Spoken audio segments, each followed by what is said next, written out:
Bonsoir, ndeko Jean-Claude Yalala. Ezangai Henri Condé n'a posé juste la question par rapport à l'émission Salaki, annulation du jugement par défaut.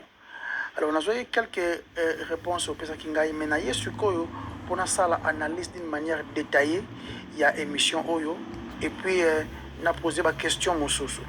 Voilà, tout bandit.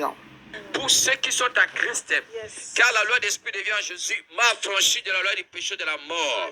Chose étrange, l'esprit qui a résisté Christ entre le mort, cet esprit habite en toi. Je ne sais pas qu'est-ce qui est mort dans ta vie. Imaginez que quelqu'un était dans le tombeau pendant 3 jours. C'est-à-dire qu'il était déjà pourri. Lazare pourri pendant 4 jours. Mais l'esprit qui a résisté Jésus-Christ. D'accord. Olobi, l'esprit qui a ressuscité Christ entre les morts habite en nous, habite en toi. Mais Olobi, chose étrange, 3 jours, Jésus dans le tombeau, 3 jours, il était déjà pourri. Après, qu'est-ce que l'Obama y a Lazare 4 jours, mais l'esprit qui a ressuscité Lazare, c'est l'esprit qui a ressuscité Jésus. Parce qu'on a dire dans l'esprit qui a ressuscité Jésus-Christ d'entre les morts, dans l'objet, Jésus-Christ 3 jours, il était déjà pourri. Mais tout en allant dans le livre Psaume, chapitre 16, verset 10, et le Bible, car tu ne livreras pas ton âme, car tu ne livreras pas mon âme au séjour des morts. Tu ne permettras pas que ton bien-aimé voie la corruption. Donc, awa tozomona makambo lobi wana ezobala na te na Bible ndenge lobi. Parce que yo lobi, il était déjà pourri. Mais Bible ezoloba que nzoto na Yesu ezalaki permite exwa corruption dans le livre Psaume chapitre 16 verset 10. Donc, n'habite ce qu'on a expliqué makambo lobi wana vraiment. Les déclarations, parce que nous devons, n'est-ce pas, canceller, annuler, n'est-ce pas, les condamnations. On nous a condamnés. Moi qui vous parle, on m'avait condamné que je vais mourir. Ils avaient déjà fixé la date de ma mort. Vous savez que Dieu m'a donné un témoignage. Ils avaient déjà fixé la date de ma mort. Ils avaient mis des limites. Je ne veux pas achever le mois de janvier. Mais c'est Dieu-là qui m'a guéri. C'est Dieu qui m'a restauré, capable aussi de le faire. Parce qu'il a dit, il est le même hier, aujourd'hui et éternellement. Mon frère, si je peux prêcher Dieu avec beaucoup plus de confiance, avec beaucoup plus de force, parce que je sais que Dieu-là est avec moi. I know. Alléluia. Comme Job a dit, j'ai entendu parler de toi, mais aujourd'hui mes yeux ont vu. Alléluia. Mes yeux ont vu. Même si ma peau est détruite, je sais que mon rédempteur est vivant. Il s'élèvera. Alléluia. Il s'élèvera le dernier. Ce soir, mon frère, ce sera seulement des déclarations. Nous allons, n'est-ce pas, canceller, annuler toutes les condamnations. Il n'y a maintenant donc aucune condamnation pour ceux qui sont à Christ. Alléluia. Ce soir, mon frère, ma soeur, nous allons, n'est-ce pas, marcher contre les puissances de l'ennemi. Christ a dit, je vous donne le pouvoir de marcher sous les scorpions. Rien ne pourra vous nuire. Rien ne pourra nous nuire. Il dit à mon nom, alléluia, tous ceux qui croient à mon nom, ils chasseront les démons. Ils imposeront les mains malades et les malades seront guéris. Ils saisiront les serpents et leur feront point du mal. Même si vous prenez quelques breuvages mortels, vous ne mourrez pas. Ça, c'est l'héritage, n'est-ce pas, de ceux qui sont avec Christ. Ça, c'est notre héritage. Donc, ce soir, nous avons cette confiance qu'avec Dieu, nous allons annuler toutes ces choses. Nous sommes là, nous sommes venus aujourd'hui pour annuler le jugement par défaut. Nous allons prier. Nous allons recommander cette soirée entre les mains du Seigneur. Que Dieu soit au contrôle de toutes choses. Parce qu'il est le maître des temps et des circonstances. C'est lui qui nous a révélé. Et nous dit, mon fils, il y a beaucoup de morts subites. Parce qu'il y a des jugements par défaut qui se font. Il faut que tu vas ensemble avec ton peuple. Annuler toutes ces connexions. D'accord. Au lobby ce soir, c'est seulement des déclarations. Au lobby, moi qui vous parle, on m'avait déjà condamné. On avait déjà fixé la date de ma mort. Question nous a posé yo boy. Banani yango ba fixa ki date ya mort na yo. Banani ba fixa ki date ya mort na yo. Parce que la Bible le bien. Nos jours sont comptés. Tout le temps on a livre ya Job verset chapitre 14, 9 verset 5. Si ces jours sont fixés, si tu as compté ces mois, si tu en as marqué les termes qui ne sauraient franchir. Donc, nos jours sont comptés. Tout le temps, on a un livre, il y a Psaume 90, verset 12. Psaume 90, verset 12, le Bible. Enseigne-nous à bien compter nos jours, afin que nous appliquions notre cœur à la sagesse. Livre Psaume 139, verset 16, et le Bible. Quand je n'étais qu'une masse informe, tes yeux me voyaient. Et sur ton livre étaient tous inscrits les jours qui m'étaient destinés avant qu'aucun d'eux existât.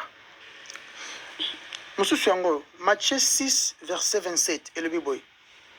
Qui de vous, par ses inquiétudes, peut ajouter une coudée à la durée de sa vie? Dans le livre Job, Job chapitre 12, verset 10, et le Bible. Il tient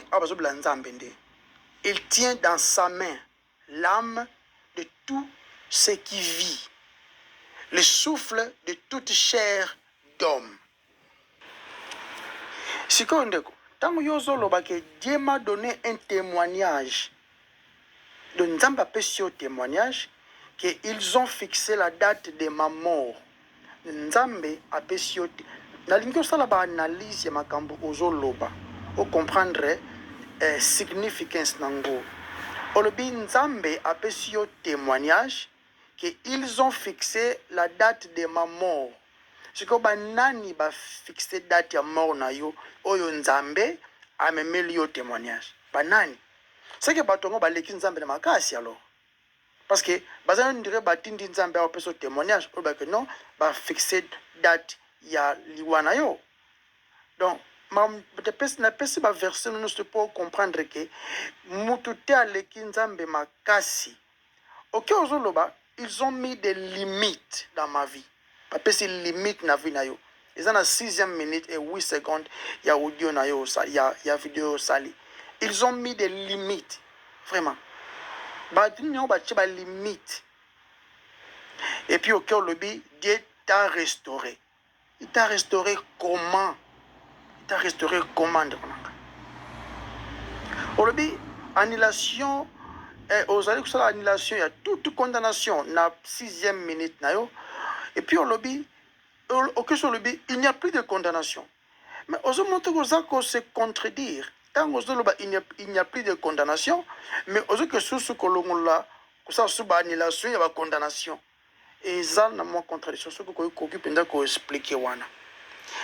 OK sous koloba, on mentionné dans le livre ya Marc, bien que le qui combat Marc, mais dans le livre Marc chapitre 16, et par le lobby voici les miracles qui accompagneront ceux qui auront crié à mon nom. Ils boiront des breuvages mortels, ils ne leur feront aucun mal. Et livre à Marc le Belango. Et puis, c'est ça l'héritage de ceux qui sont en Christ. L'héritage de ceux qui sont en Christ, l'héritage de ceux qui sont en Christ, c'est la vie éternelle. Il y a un héritage aujourd'hui en Christ, le pardon des péchés, la rédemption, la justification. C'est ça l'héritage que nous avons en Christ. Ce n'est pas ma cambriona yakondoko mais la breuvage mortel. Il y a un côté Bible zolobela. Donc wana eza biblique te makambo zoloba wana. Question musuna na posé. Obi question na ligne na posé yo. Ba maladie combien independanga yo obikisa.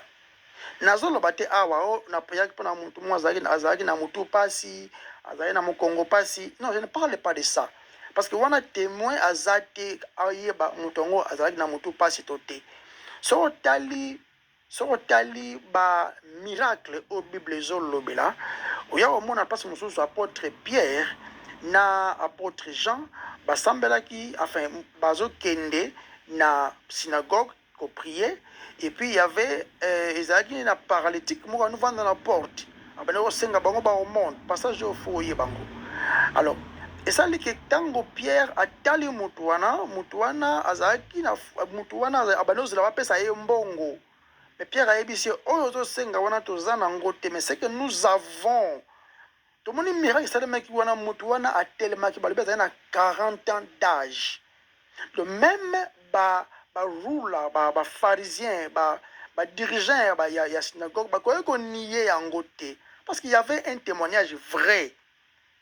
Cette personne azalaki koka témoignage ezali azalaki koka pendant un moment et puis à Télémi il y a des preuves ndenge kaka tomonaki pe avec de naissance non babengaki na baparents na ye baye batémoigner c'est vrai azalaki aveugle mais ndenge amoni toyebi te osoki comprendre sikoyo ntango bino bozoloba makambo modelo miracle nini yo si osala maladi nini yo si obikisa. Est-ce que déjà au mela breuvage moko mortel ebomi yo te? Est-ce que déjà au simba serpent? On se comprend? Est-ce que déjà au simba serpent? D'accord. Ok, sous na koloba, Dieu nous a révélé. Dans la terme qu'ils ont utilisé, Dieu m'a donné un témoignage qu'il y a des morts subites. Hein? Mais Dieu nous a révélé. Donc, Nzambe a révélé yo. Il y a beaucoup de morts subites parce qu'il y a des jugements par défaut qui se font. Donc, c'est que c'est tellement important. Nzambe faut comment révéler yo. Nzambe a révélé qu'il y a des morts subites. Morts subites yango wapi na esika nini dans quelles circonstances na banani. Ils a vague, ils a tellement vague. Parce que Bible Nzambe azako se révéler na maloba na ye. Dieu se révèle dans sa parole. Et sa parole, quand vous allez révéler par Nabiso, tout le monde a Christ dans sa gloire.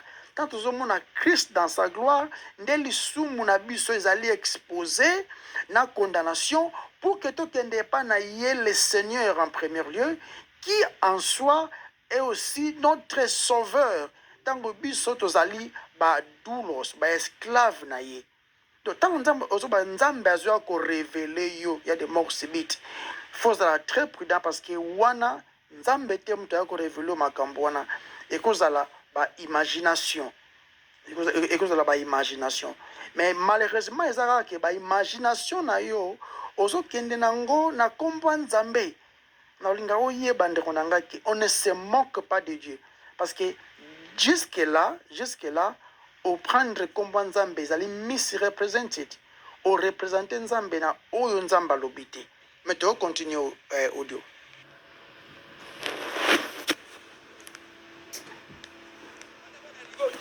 Convoqué au niveau du tribunal. Yes. Quand il est allé au tribunal, mais avant d'abord d'arriver au tribunal, puisque lui, il était musicien profane. C'est pourquoi on conseille déjà, la musique profane, il y a beaucoup plus de fétiches. Donc ce frère-là, qu'est-ce qu'il a fait? Ce frère-là, il a fait en sorte que l'avocat de l'immigration ne se présente pas le jour du tribunal, à l'audience. Qu'est-ce qu'il a fait? Parce que lui, il avait des magies, il avait des fétiches. Aboua qu'il est malade, il y a sikama. Alléluia. Donc, aboua qu'il est sikama. Aboua qu'il est officier d'immigration, munele. Donc, mutumwindu. Abouakeli munele officier immigration maladie à Sikama. Oui, vu bizarre Moussa publié la locale. Abouakeli la locale. Donc il a jeté ce sort là. Pourquoi? Pour que l'avocat de l'immigration ne se présente pas à l'audience. Parce qu'il savait que si l'avocat de l'immigration ne se présente pas à l'audience, il y aura un jugement par défaut. C'est-à-dire lui, on va lui donner le séjour. Alléluia, alléluia, alléluia. Sois béni le Tout-Puissant Seigneur. Alléluia, gloire. Sois béni. Donc c'est ça. Donc c'est ça le jugement par défaut. Donc on voit que ce frère-là, qu'est-ce qu'il a fait? Ce frère-là, il a jeté le mauvais sort à l'officier de l'immigration pour qu'il ne se présente pas le jour du jugement. Effectivement, l'avocat de l'immigration ne s'est pas présenté.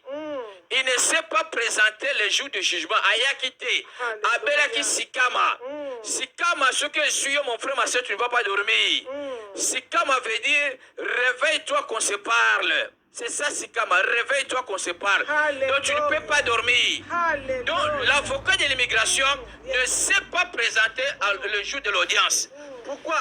Parce qu'il y avait une maladie, il y avait un sort qu'on avait jeté à l'officier de l'immigration par ce frère-là. Parce que ce frère-là avait encore des grippes. Lui-même, il avait témoigné ça parce que quand il avait donné sa vie au Seigneur, il devait, n'est-ce pas, confesser, témoigner. Il a témoigné ce qu'il avait fait. Alléluia. Alléluia. Ce qu'il avait fait. Donc, on voit quoi? Le jugement par défaut, ça se passe comment? On voit que l'adversaire va s'arranger en... Donc, on a lingi juste na sala na interpeller le komoko awa. Alléluia. Alléluia est là qui si gloire à Dieu. Alléluia est là qui si gloire à Dieu. Nzamba zwa gloire na maloba na ye. Oyo ezoko mema musumuki abika. Quand un pécheur se répand, Nzamba zalaka glorifié. De zala prudent en ozoloba alléluia. Hein? Et zalaba slogan te. Alléluia est là qui si gloire à Dieu. Token olobi na 15 minutes na so kina avant 15 minutes ici là olobi ezali na musicien moko profane oyo azaki koyemba na ba orchestre ya je crois Zaiko ndingo olobi wana. Alors ye abwakelaki officier ya immigration maladie pour que a se présenter te na jour à jugement na ye. Et puis ozobaboye olobi effectivement l'officier de l'immigration a y quitté. Pourquoi? Parce que c'est-à-dire qu'ils ont une confirmation aux Pesawana. Parce que officier à immigration wana azalaki maladie azalaki na sikama. Alors on va bien un statement, c'est-à-dire que osali ba déclaration oza netso que na la police et senga okomango et puis ba ebisio signé. Ce que signé yango et la kisi que vous allez prendre charge ya makambo yo lobi wana ndeko nanga devant la peine à Porto out devant en Angleterre c'est vrai ce qui mutu a se présenté te na jugement et que ezana ba élément ebele ils ont prouvé que ça na faute ayaki te pour à défendre yango mutu wana c'est vrai à cause la juger par défaut non lobi wana. Naka immigration, ils sont différents.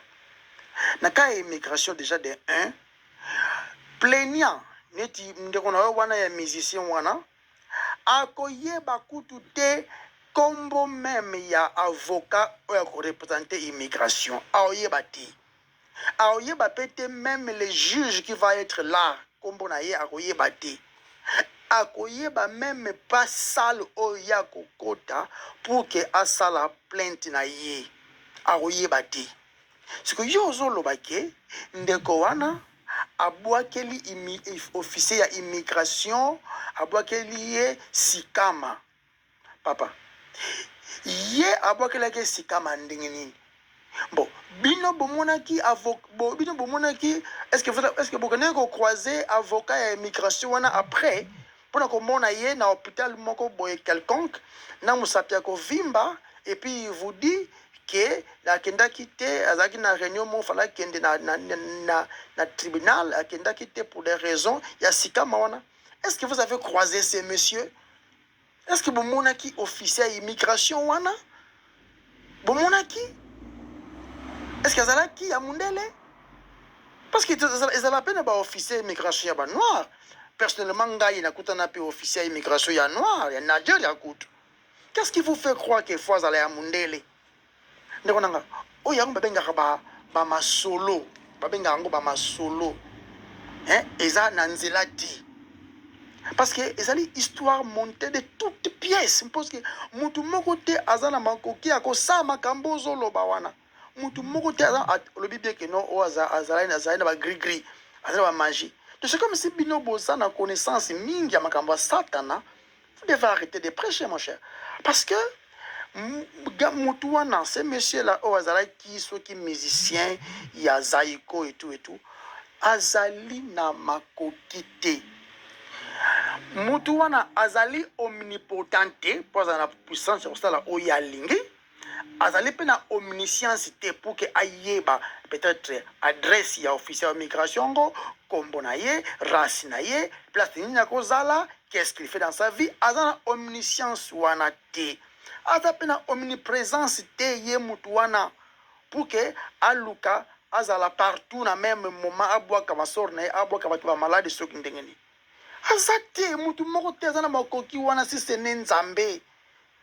Donc ceux qui mutongo azaki ceux qui monsieur wana ya musicien wana azana pouvoir wana donc so swani c'est kaka mbalamo bakele malade parce que mbalamo bakele maladie parce que azana pouvoir wana comme tu prétends le dire.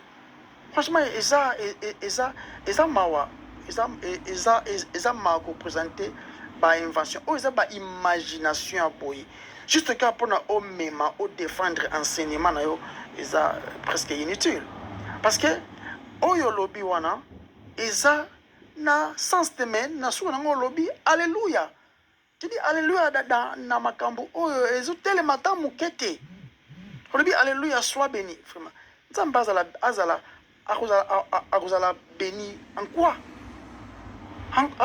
akuzala béni en quoi parce que oyo eza scénario moko bobino moko bo montango ezali imaginaire parce que ces messieurs là Marcelo Betuwana, ils ont une imagination, ils ont un mensonge. Mutu moko te nazo répéter ngo azana makoki ya koyeba kombo ya défenseur ou encore il y a défenseur à immigration en avance ayeba kombo na ye non oh koyeba peut-être case worker na yo pour ba lettre na yo immigration ba ko cha kombo ya mutu azo deal case na yo mais ba tona ba ya kutu te na tribunal rien ba ya kati oba représentaka home office wana bazwaka bango randomly parce que bazo travailler pour na home secretary ozo comprendre ce que yako bwaka ngo boye ndenge nini akobwaka mopepe akobwaka nini akobwaka maloba omoni ki wana eza tenir ata mukete mais juste cas pour que obtenir oloba makambo na yo ya enseignement par défaut siko lobi musicien ngo mais de ce que mission a un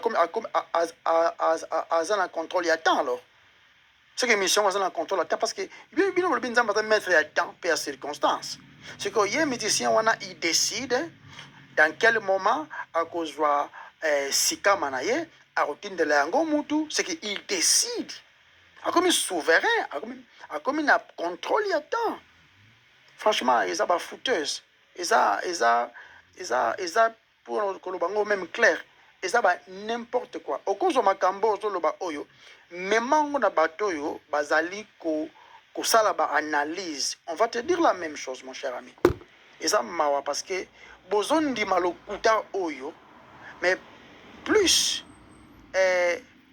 ozo teya makambo oyo ndekonanga plus vraiment vous allez en danger na kosenga no penza o se repentir. Parce que tant que lobaka makambo concernant le roi de gloire, n'a pas imagination à boy, n'a pas ma solo monté de toutes pièces oyo, ya modèle au boy. Ozali ko bakisaka kanda likolo kanda. Répands-toi avant qu'il ne soit tard, mon cher ami. Quand pas, alors on a jugé, on lui a donné le séjour. Alléluia.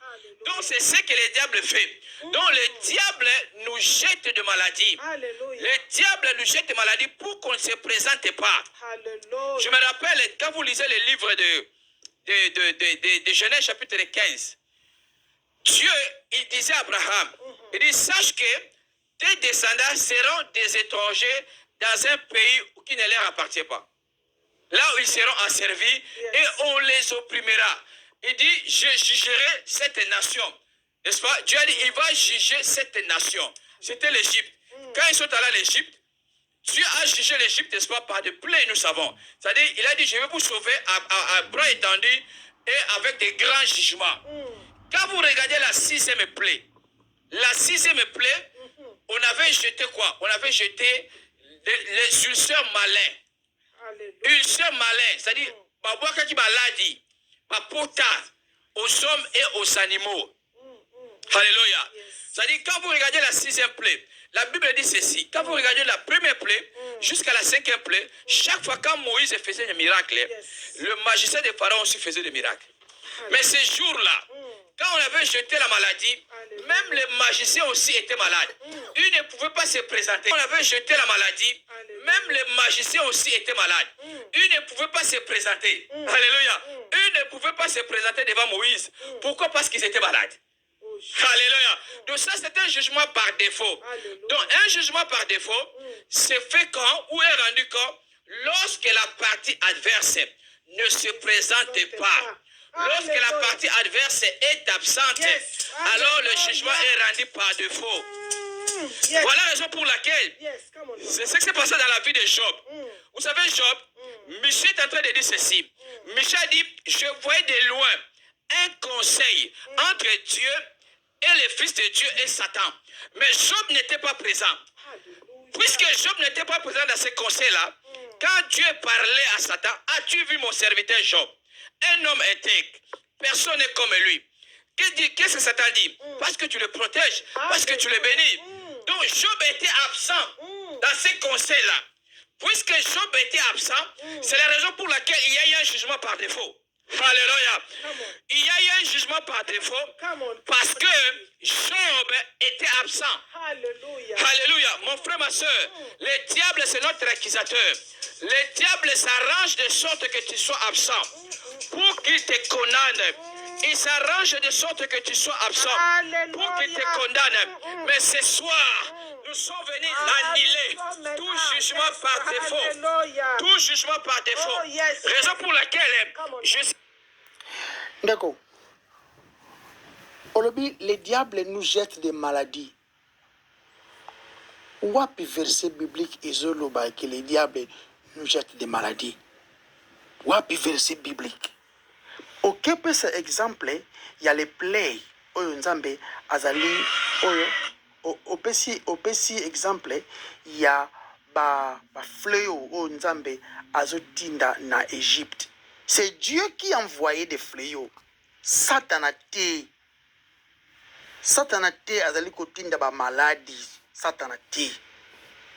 Parce nani yango azali ko jeter des ulcères malins. Ils ont jeté des ulcères malins. Ils ont jeté. Ils ont c'est Dieu.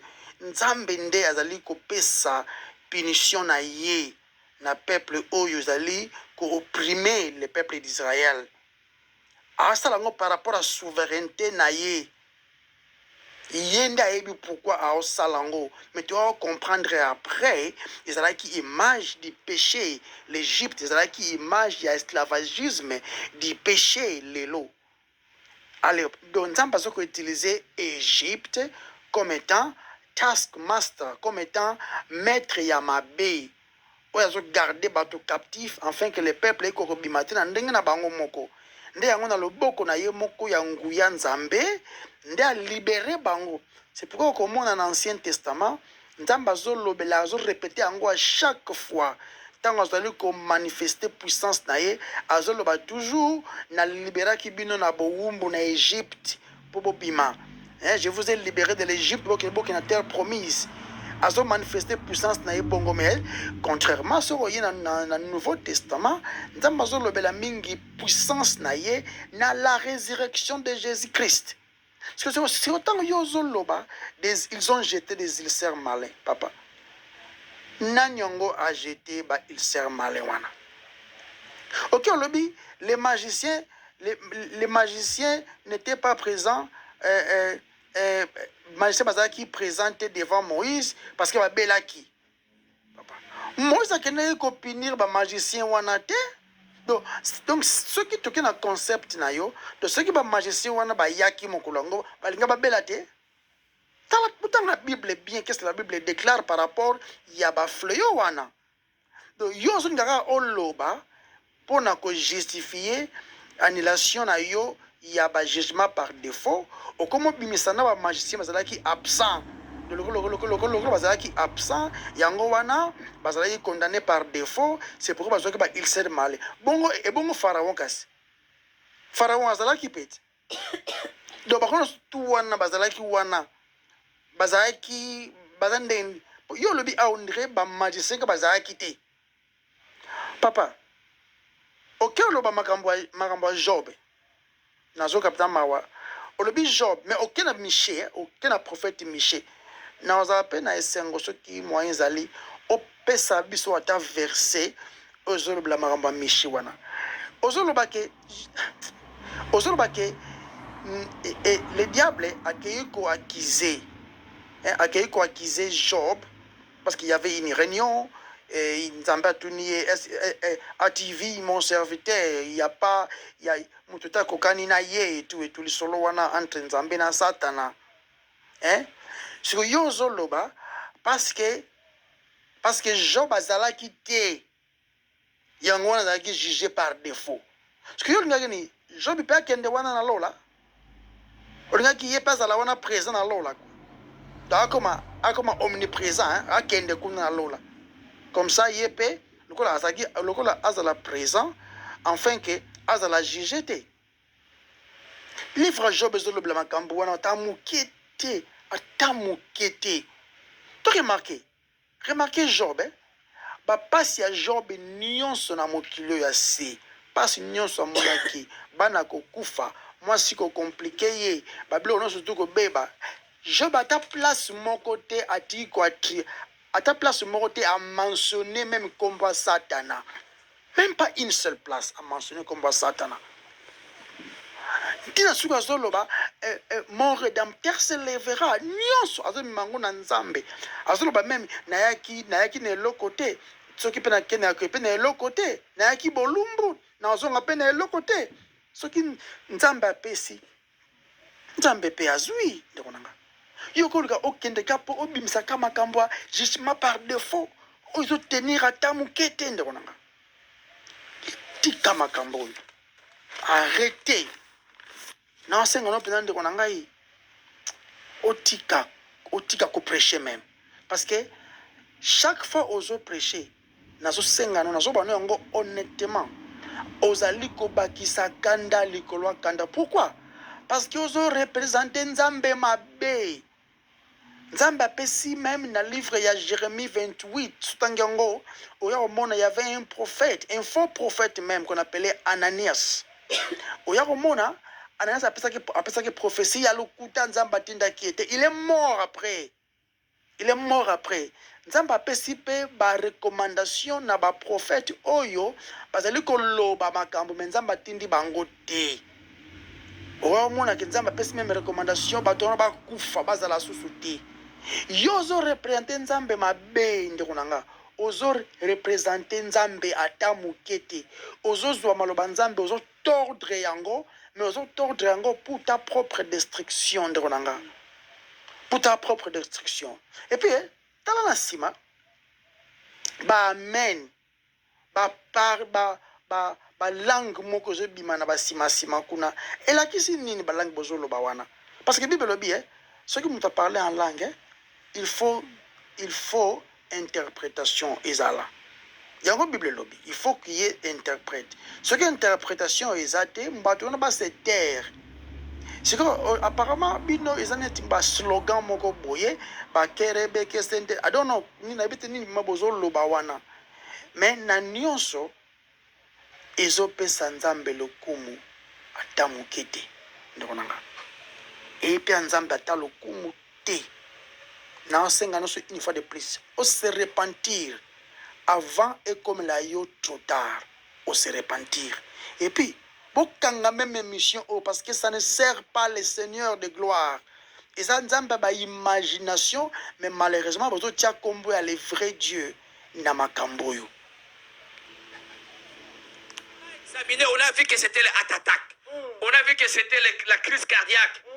Mais après, alléluia, ça dit il y avait un jugement par défaut. Il y avait un jugement par défaut parce que j'étais absent. J'étais absent pendant qu'il jugeait. Alléluia. Mon oncle m'a toujours dit une chose. Mon oncle m'a toujours dit une chose. Yes. Il dit, écoute mon neveu. Les diables, quand ils sont dans une réunion, maintenant, il faut que chaque diable, chaque sorcier, n'est-ce pas, va parler pourquoi on doit manger cette personne-là. Yes. Alléluia. Come on, yes. Quand ils sont dans ça, c'est mon oncle qui me racontait ça. Il dit, il faut qu'ils disent, pourquoi tu veux manger ce frère-là? Pourquoi tu veux tuer cette soeur-là? Alors, si par exemple, il faut qu'il y ait une raison. Il dit, ok, je vais tuer ce frère parce que je lui ai demandé de l'argent. Il ne veut pas me donner de l'argent. C'est pourquoi je vais le tuer. Ils disent, ah non, peut-être qu'il n'avait pas de l'argent. Vous comprenez? Là, ça se passe. Là, toi, tu es absent. Toi, tu n'es pas là-bas. Il y a un jugement par défaut va se rendre. Toi, tu n'es pas là-bas. Il dit, ok, tu as demandé de l'argent, il ne veut pas te donner. Ok, bon, peut-être qu'il n'avait pas de l'argent. Non, il avait. Ok, tu vas encore essayer encore. Tu vas encore essayer encore de lui demander de l'argent. S'il ne te donne pas, peut-être qu'il n'avait pas l'argent.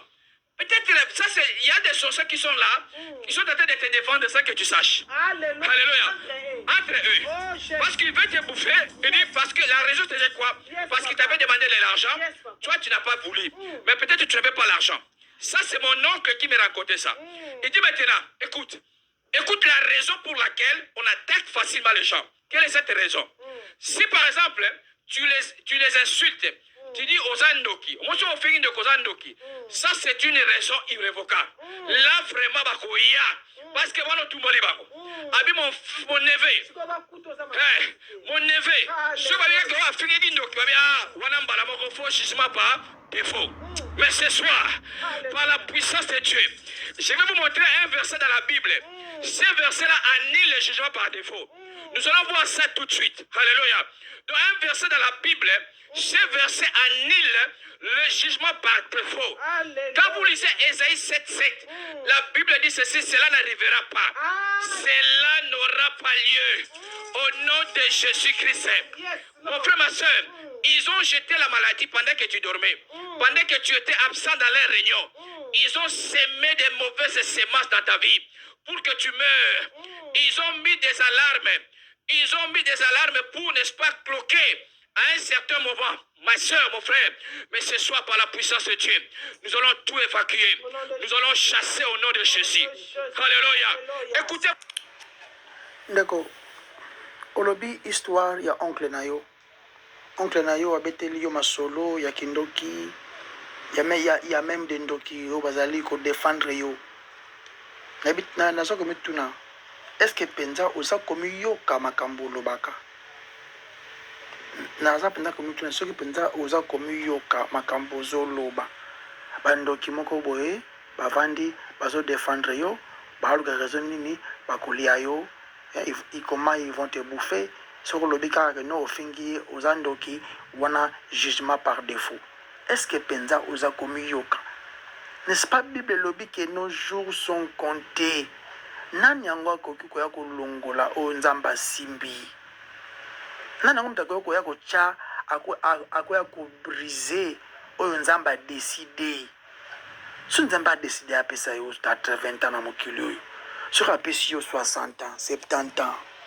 Âge o nzamba apesi yo. Ndoki moko te akoki koya kolongola ngo sans nzambe ya permettre. Ce qui mutupe maelongo na mokili ase c'est que nzambe a permettre. Eza décision ya bandoki moko te bavandi na coin na bango. Parce que na kamwaka comment il faut ozala motei ote ya makambo modelo na ba télévision na komitu na ba mituna nde konanga. Donc c'est que noko na bino wana yo au préféré ondima parce que le big c'est ton oncle qui me l'a dit. Donc ozondima ma solo ya oncle na bino. Pendant qu'il y a la vérité qui est Christ exposée dans les Écritures, Isali, Yozo préféré Olandama Solo wana juste quand pour que Ozoa occasion, il y a qu'au présenter jugement par défaut. Donc le coup là Yozala qui était na réunion wana ya bandoki, yango wana ba juger par défaut. Donc yo peut faire bandoki kasi. Comme ça qui na réunion wana yo peut se défendre. Isali mawa. Isa penda mawa mingi. Nasuka unazoka ba teke. Est-ce que vraiment le solo oyo lobby oyo ya oncle na yo? Est-ce que penzo tenir debout na place ya batu oyo bazali renouveler ba obalingi ba yeba les rois de gloire? Est-ce que ma solo lobby wana esa penza na nzela okoko soutenir yango bibliquement? Que le cola, vous allez quitter la réunion, bandoki moko boye, bandoki bazokotela yo. En tout cas, eza malamu oyo maintenant koexplike yango na milieu ya bato bazali intelligence renouvelée oyo oka soki okozwa réponse nini. Bazobomba maladie pour qu'on puisse pas découvrir cette maladie au niveau de l'hôpital. Cette femme-là, mais gloire soit à notre Dieu qui nous fait toujours triompher à Christ. Qui nous fait toujours triompher à Christ. Gloire soit rendue à notre Dieu qui nous fait toujours triompher à Christ. Dieu a révélé l'un de ses serviteurs. Elle a dit que cette maladie-là, ce n'est pas une vraie maladie. C'est une maladie diabolique. Nous devons, n'est-ce pas, annuler ces jugements par défaut. Certains jugements par défaut étaient déjà rendus dans leur village. Parce qu'on réclamait cette dame-là. Ce soir, mon frère, ma soeur, nous sommes venus canceller ces jugements par défaut. Le jugement qui a été rendu par défaut. Shabrakatos.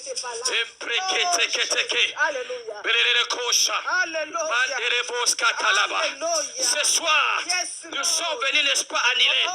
Nous ne sommes pas venus prêcher aujourd'hui, mais nous sommes venus seulement annuler. C'est pourquoi je t'ai dit, Pierre, Satan te réclame. Il fait te cribler comme du fromage. Mais moi, je priais pour toi, pour que ta foi ne défaille. Vous savez quoi? Jésus-Christ avait prié, mais tellement que l'attaque était tellement dure. L'attaque de Pierre était féroce. On a vu Pierre à régner Jésus. Ça, c'était l'attaque. On a vu Pierre régner Jésus puis il est parti. Ça, c'est l'attaque. Mon frère, ma soeur, le monde des ténèbres, c'est un monde féroce. Ils n'ont pas de pitié. La Bible dit ceci, votre adversaire, le diable, rôde comme un lion rugissant, cherchant qu'il le dévorera. Mais résistez-lui avec une foi ferme. La Bible dit ceci, ils te feront la guerre, mais ils te vaincront jamais. Alléluia, ils te vaincront jamais. Je veux que tu te lèves, mon frère, ma soeur. Aujourd'hui, ce n'est pas le jour de prêcher. Aujourd'hui, c'est le jour de déclaration, le jour d'annuler. Nous devons annuler toutes les attaques démoniaques. Ils sont dans leurs réunions, ils sont dans les conseils, ils sont en train de rendre des jugements par défaut. Mais ce soir, par la puissance de Dieu, par l'autorité que Christ a investie à moi, je dis, mon fils, vas-y, vas-y, tu as le pouvoir d'annuler tous les décrets démoniaques. Les décrets démoniaques. Il y a des mondes de ténèbres, un monde féroce, un monde qui n'a pas de pitié, un monde de destruction.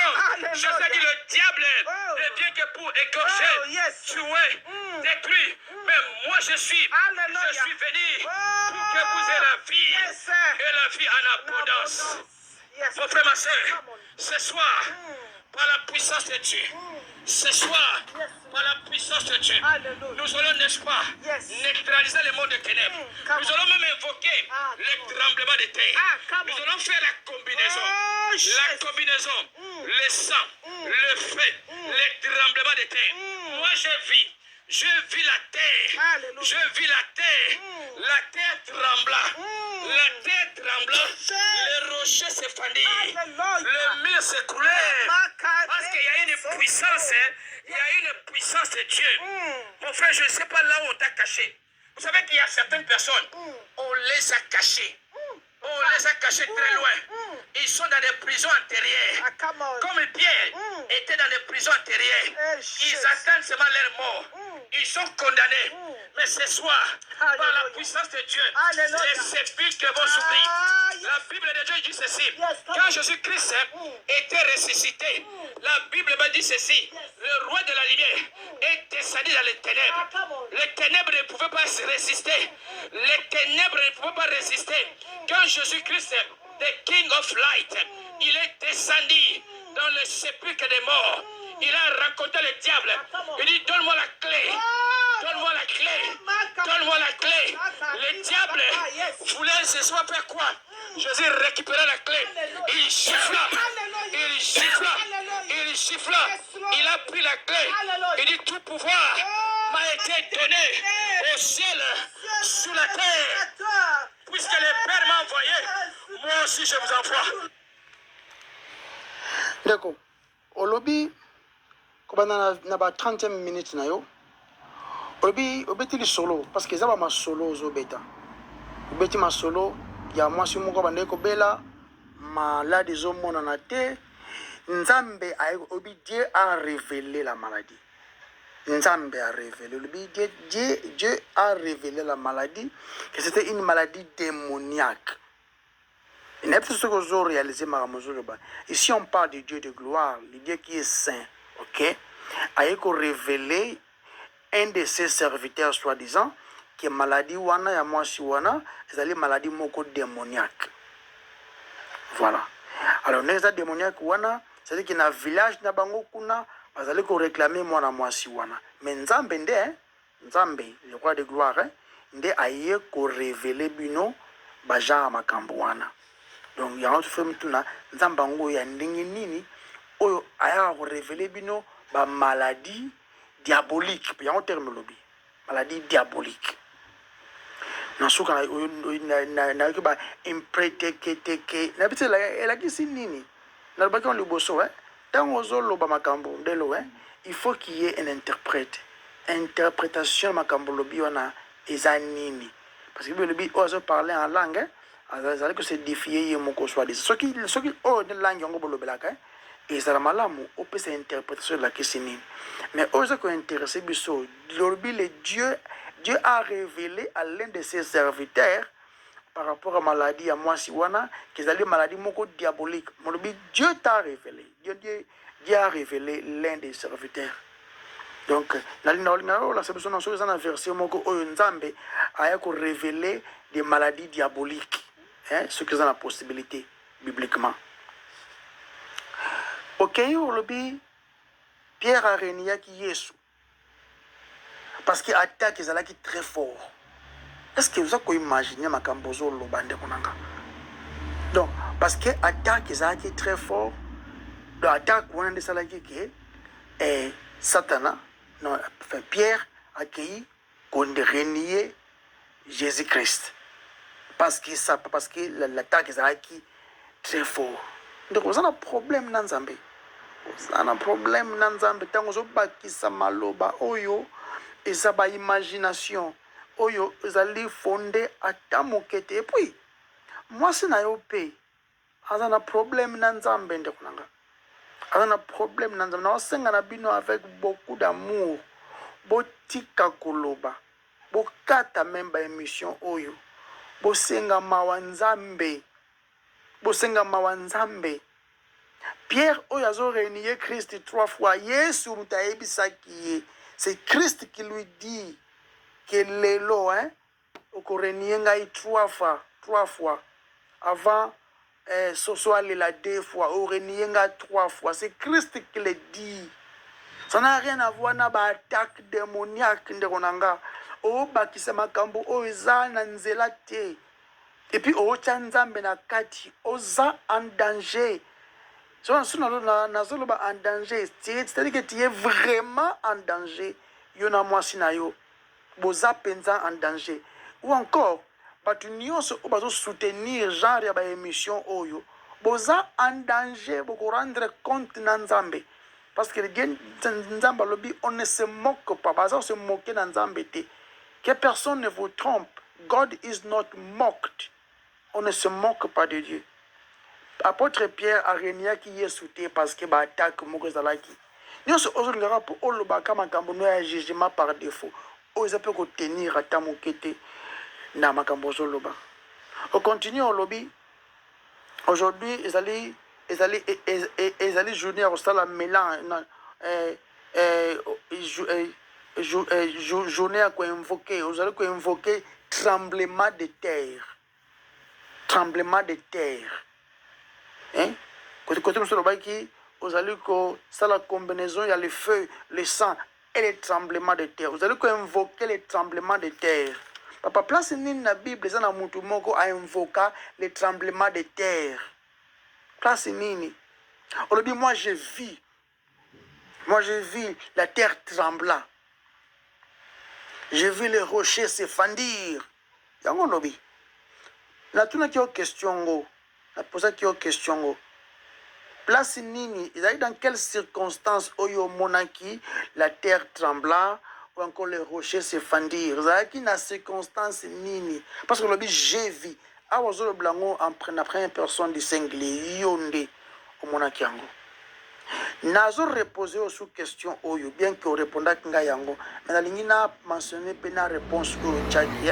Pour na batu ba yo kango. Ba interlocuteur na ba yo kango. Olobi, je crois, dans 34 minutes, 34 ou encore 35 minutes, quand le Seigneur de gloire, Yesu, il est ressuscité d'entre les morts, maintenant, il est allé, il a rencontré les diables. Il a posé verset.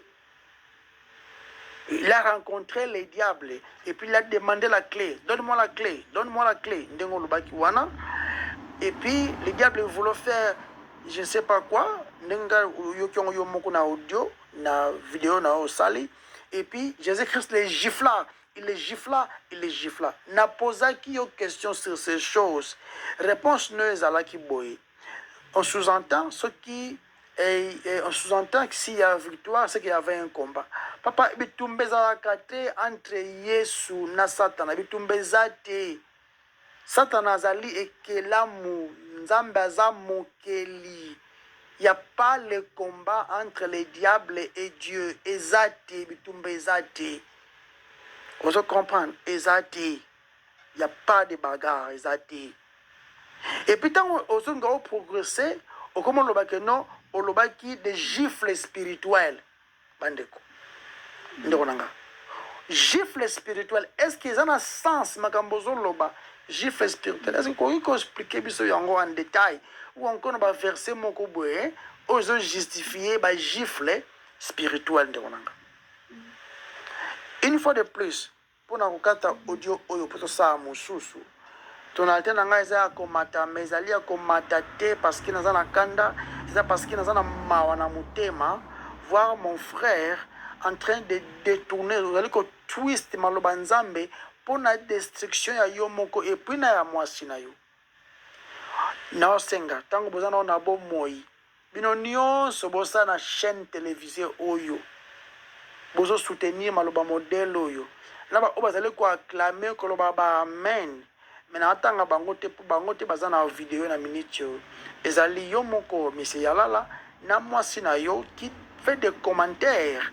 Wazali ko baba alléluia azolo baba amen na bino nde nazali ko s'adresser bozana nu envie bosenga mawanzambe bo se repentir parce que makambo bozoloba bozali komi bakisela kanda parce que boza déjà na se akanda parce que nakoyoka makambo bozoloba oyo ezali preuve ya ignorance et puis ezali preuve ya kozala bonne gente ezali preuve na yango.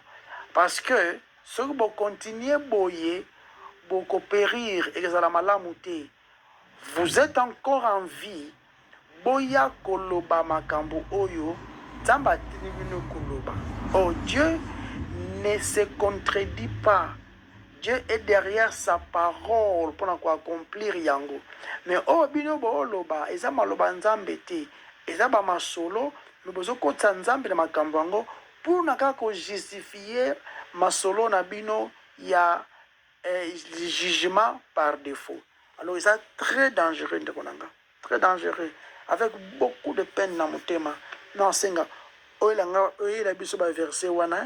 y a gifle wana, gifle spirituel. Et puis, ils ont affirmé qu'il attaque qui très fort.